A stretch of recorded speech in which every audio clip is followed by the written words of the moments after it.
Sodoma o Gomora. Ang mga tao na nagpakamana sa Diyos. Ang mga lalaki nagpakabayi. Ang mga bayi nagpakalaki. O makita nato ang atong kalibutan karon labi na sa nasod na Pilipinas. Grabe ang korupsyon. Grabe ang mga pangitabo. Naglala na ang sala. Isang naman sa Pilipinas karon. Na sila gipasa o balao dito sa Kamara na naaprubahan na ginatawag na Sugi Bill na ang laki pwede na magminyo sa iyang kaubang laki, ang bayi pwede na magminyo sa iyang kaubang bayi.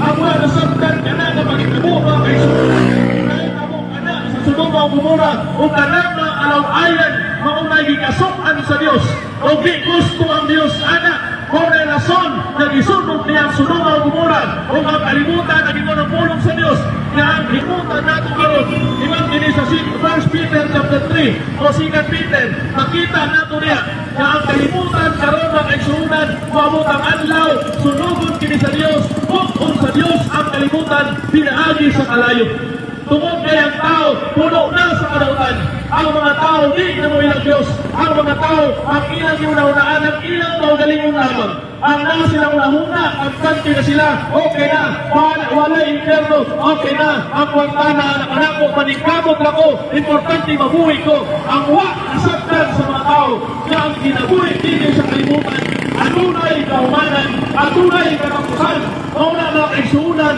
ang labing importante sa di mamabot ang kamatayon sa atong kinabuhi sa di mamaunan ang imong kinabuhi dili kalibutana hinumdumi adunay langit hinumdumi adunay impyerno na giandam sa Dios sa mga tao na way pagtuo niya ang Ginoong Jesucristo.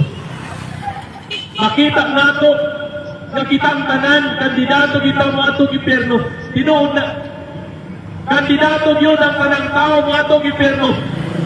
Aban kayang Diyos manuluyon, ang Diyos mahigugmaon, ang Diyos puno sa kaluoy, ang Diyos puno sa buka. Dili siya gusto maadunay tao matong impyerno. Mao nang giingon sa 2 Peter chapter 3 verse 9.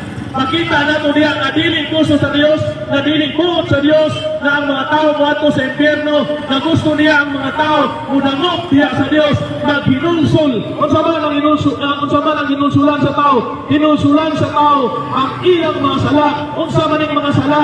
Sala nga nisalig sa iyang kaugalingon, sala nga wa nituo sa Dios, sala nga nituo sa iyang reliyon nga makaluwas, sala nga nibase sa iyang binuwatan aron maluwas. Mao na hinulsulan nimo, hinulsulan ang mga butanga o ang imong nahuna i-change nimo kana nga sa una di ka mutuo ni Kristo, sa una di ka mutuo sa Dios, apan sa diyang imong hinulsulan karon mutuo ka na si Kristo o ibugtong pamaagi sa kaluwasan, dili ang imong binuhatan, dili ang imong reliyon, dili ang imong simbahan, kundi si Kristo lamang. Mao na'y dapat hinulsulan sa tao mga kaisunan.